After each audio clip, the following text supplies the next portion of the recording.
계속 파란불이긴 한데 오락가락하네요. 10시 초반보다는 또 조금은 나아진 모습입니다. 큰 그림 그려보는 시간 빅픽처입니다. 카카오페이 증권의 윤정식 부장입니다. 안녕하세요. 네, 안녕하세요. 네. 이제 막 시작을 했으니까요. 1월 지금 현재 상황 어떤지, 그리고 올해 상반기까지 조금 시야를 넓혀서 이야기 나눠보겠습니다. 단기적으로 오늘 시장의 충격은 아무래도 간밤에 나온 FOMC 의사록 때문이었겠죠. 어떤 부분에 시장이 좀 이렇게 반응하고 있는 건지 좀 더 알아볼까요? 네, 사실은 이번 주에 좀 주목을 해야 될 부분이 미국 시장이었습니다. 이 금요일에 삼성전자, LG전자 잠정 실적 나오지만 이 부분보다도 미국 시장에서 지금 제조업 지표들, 이 화요일 날 ISM 제조업 PMI, 그리고 목요일 날 오늘 밤에 이제 서비스 PMI, 내일 이 고용 지표, 그리고 전일 나왔던 FOMC 의사록까지 미국 시장에 사실 화요일부터 금요일까지 굉장히 눈이 많이 가는 그런 시장이었는데, 이 미국 시장이 계속적으로 금리 이슈가 이번 주에 계속 많이 불거졌습니다. 국내 시장도 좀 약세의 분위기를 보여줬지만 미국 시장이 좀 더 약세에 대한 분위기 많이 나왔던 이유는 금리 이슈가 있었고요. 테이퍼링이 강화된다라면은 기술주가 좋지 않은 영향을 받는다. 이런 부분들이 좋지 않게 작용을 하고 있다가 전일 밤에는 12월 FOMC 의사록을 공개했습니다. 12월 FOMC가 끝나긴 했지만 12월 FOMC에서 어떤 얘기들이 오갔는지, 어떤 내용이 있는지 부분들이 공개가 됐는데, 시장의 예상보다 좀 더 보수적이고 좀 더 타이트한 이 양적 완화가 진행이 될 가능성이 높다라는 분석들이 나오면서 시장이 보수적으로 반응을 했고요. 전체적으로는 정책 정상화에 대한 논의가 시작이 됐는데, 인플레이션이 굉장히 크게 좀 부담이 된다. 고용이라든지 이 다른 부분들에 있어서는 크게 부담이 안 된다. 그렇기 때문에 우리가 정책 정상화, 이 자산과 금리의 정상화에 대한 속도가 상당히 좀 빨라질 수 있다. 이런 부분들 보시면 되겠습니다. 연준의 목표치를 상회한 인플레이션, 그러니까 인플레이션이 사실은 이전까지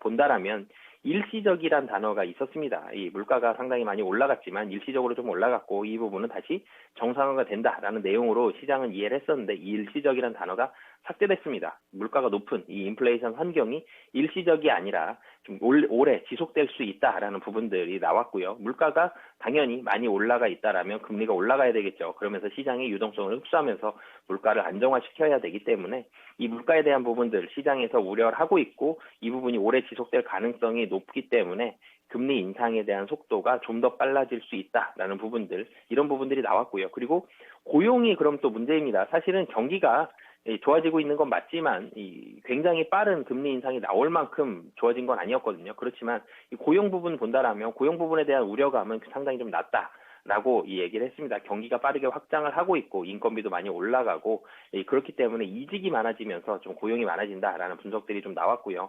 고용 시장에 대해서는 전체적으로는 긍정적인 평가를 했습니다. 이 결론부터 말씀드리자라면은 첫 기준금리 인상 시점이 시장의 예상보다 좀 더 빨라질 수 있다라고 예상을 해볼 수 있겠고요. 1분기 하기는 그렇지만 그래도 좀 만만치는 않아 보이고, 보통 시장에서 이 2분기 후반이나 3분기 정도를 많이 예상했는데 이게 2분기 정도로 사실은 많이 좀 앞당겨질 수 있다.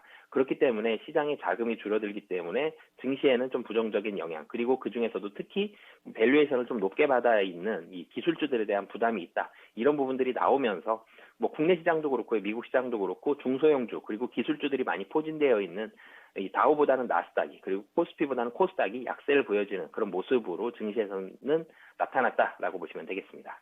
네, 통상적으로 1월 달에는 12월 달에 배당이라든지 세금 이런 변수들로 인해서 약간은 꼬여있던 수급이 제자리를 찾아가는 시기이기도 하잖아요. 지난해하고 올해를 좀 비교해서 현재 수급 상황이 좀 어떤지 매매 동향 분석해 주세요. 우선은 이 매수 금액만 좀 놓고 본다라면은 20년도 배당락 이후, 그러니까 20년도 이렇게 배당 종료 2거래일 전이 되겠죠. 그 이후 5거래일 동안 개인이 5.2조 원 순매수를 했습니다. 이거 이 대주주 양도세 때문에 그런 거죠. 그리고 21년도 배당락 이후, 그러니까 작년으로 따지면 12월 28일 이후 5거래일 동안 개인이 5.3조 원 순매수를 했습니다. 순매수 금액만 놓고 보면 20년도 배당락 이후, 그러니까 21년도 초반과 22년도 초반 유사할 것으로 보여지는데, 사실은 유사하진 좀 않았죠. 그리고 좀 더 다른 특징을 좀 더 말씀을 드리면, 이 외국인이 방향성이 좀 안 보였습니다. 외국인이 상방이든 하방이든 배당을 뭐 굉장히 좋아했고 아니면 국내 이 주식시장에 대한 뭐 매도가 나온다든지 뭐 여러 가지 좀 방향성을 1월 중에 좀 많이 보여주는 그런 경우들이 있었는데 아직까지는 외국인이 별다른 방향성을 보여주지 않는다는 점, 그리고 이 순매도가 대부분 외국의 기관에서 좀 나왔다는 점, 기관이 뭐 금융투자 중심으로 했는데 이 차익 거래가 굉장히 좀 강하게 나왔습니다. 금일도 금융투자 매도가 나오고는 있지만 이제 전일 최근 한 5거래일 동안 강하게 나왔던 만큼 나오진 않기 때문에 금융투자의 차익 거래는 단기적으로는 어느 정도 좀 마감이 됐다라고 보이는 정리를 할 수 있겠지만 전체적으로는 순매도가 기관에서 굉장히 좀 많이 나왔다. 이 차이점을 본다라면 작년 같은 경우는 연기금을 중심으로 해서 기관이 좀 전방위적인 매도에 나섰지만 이번에는 이 금융투자가 배당 관련 차익거래 물량을 내뱉으면서 금융투자 중심으로 해서 좀 강하게 좀 나왔다는 점, 그리고 개인의 수급 성격도 조금 달랐습니다. 이 거래대금이 상당히 많이 줄어들었죠. 작년 초를 본다라면 거래대금이 20조 원 이상이었는데 지금은 10조 원을 넘기도 힘든 그런 상황이고요. 이 거래대금이 전체적으로 줄었고 개인의 거래 비중도 감소를 했습니다. 다시 말씀드리자면 개인은 5.3조 원을 배당락 이후에 순매수를 했지만 이 매매를 한 건 아니거든요. 그러니까 매수는 했지만 매매 자체가 그러면서 거래대금이 줄었습니다. 그러니까 그냥 필요한 주식은 담았지만 적극적으로 매매에 가담은 하지 않았다라고 정리를 해볼 수 있겠습니다. 네. 그러면 지수 자체만 놓고 보더라도 물론 1월에 이제 막 시작을 했고 1월 첫 주기 때문에 전체적으로의 흐름을 예견하기에는 좀 어렵긴 하겠지만 현재까지 한 주 동안의 움직임만 보더라도 지난해 1월에는 정말 시작이 뜨거웠잖아요. 1월 효과에 대한 기대감 반영되면서 주간 기준으로도 거의 한 10% 정도 올랐던데 올해는 그렇지가 못합니다. 다소 좀 잠잠하고 조금은 무거운 발걸음을 옮겨가고 있는 올해, 지난해와 좀 지수도 비교를 해주세요. 우선은 좀 전에 말씀 주셨던 대로 지수가 결정적으로 좀 많이 다르죠. 이 20년 배당락 이후 5거래일 동안 코스피 지수는 5.7% 상승을 했습니다.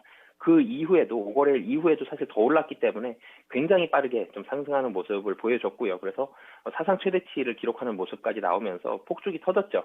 근데 금년 1월은 좀 많이 다릅니다. 21년도 배당락 이후 5거래일 동안 코스피 지수 2.2% 하락했고 오늘도 추가적으로 더 하락을 하고 있습니다.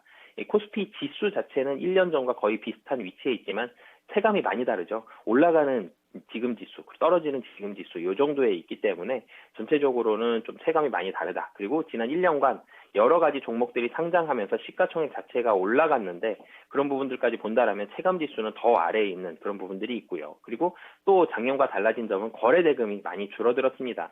20년도 배당락 이후 5거래일 동안 코스피 거래대금은 23조 원에 달했습니다. 그리고 1월 내내 코스피 거래대금은 단 하루도 빼지 않고 모두 다 20조 원 아래, 20 이상으로 20조 원 아래로 떨어진 적이 한 번도 없었거든요. 1월 동안. 하지만 21년도 배당락 이후 코스피 5거래일 동안 거래대금 평균 10조 원은 조금 넘었습니다. 10.3조 원 수준이고요.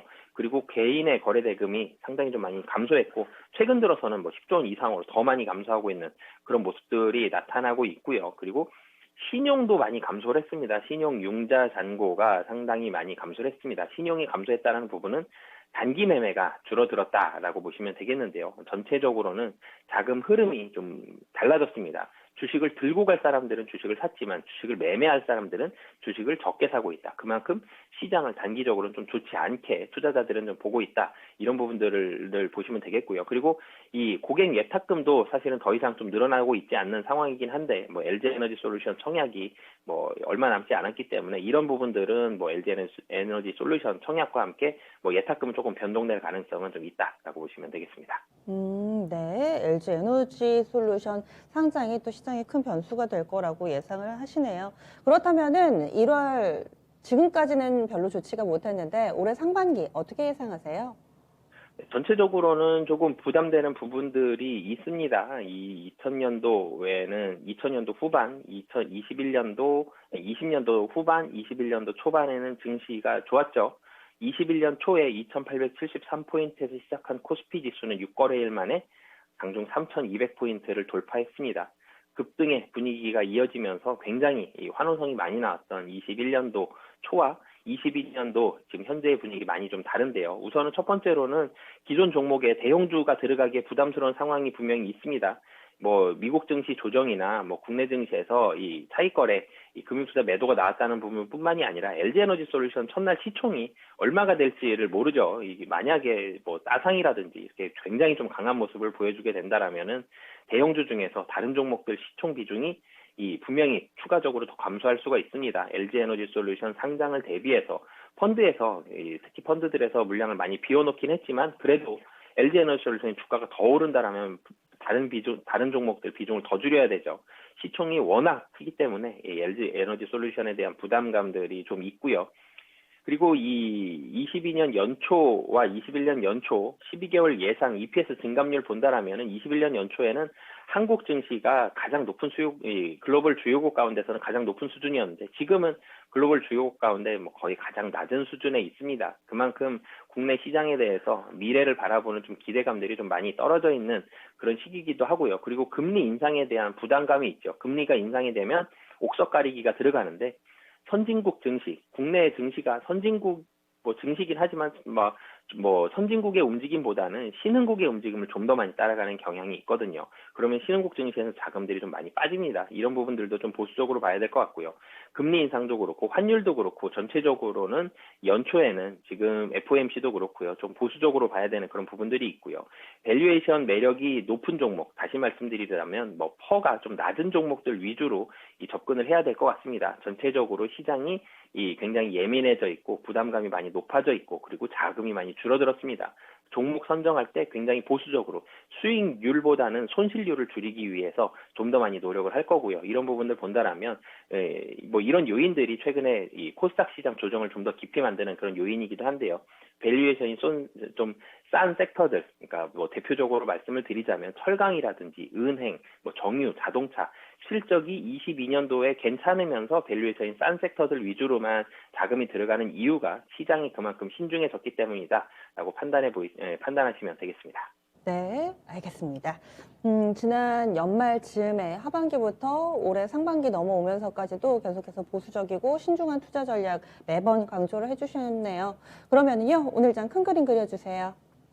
네, 뭐 비싸 보이는 주식은 좀 피하셨으면 좋겠습니다. 지금 시장의 자금이 줄어드는 것도 부담인데 더 빨리 줄어들 것 같은 분위기가 상당히 많이 조성이 되어 있죠. 뭐 그렇다고 드라마틱한, 뭐 굉장히 급격한 그런 시장의 조정이 나올 가능성은 좀 낮아 보이지만 저희가 2,900 깨졌을 때 금방 회복하는 모습 확인을 했죠.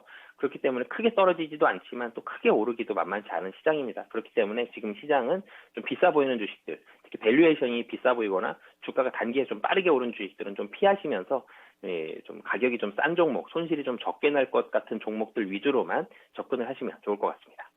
알겠습니다. 오늘도 자세한 말씀 고맙습니다. 네, 감사합니다. 네.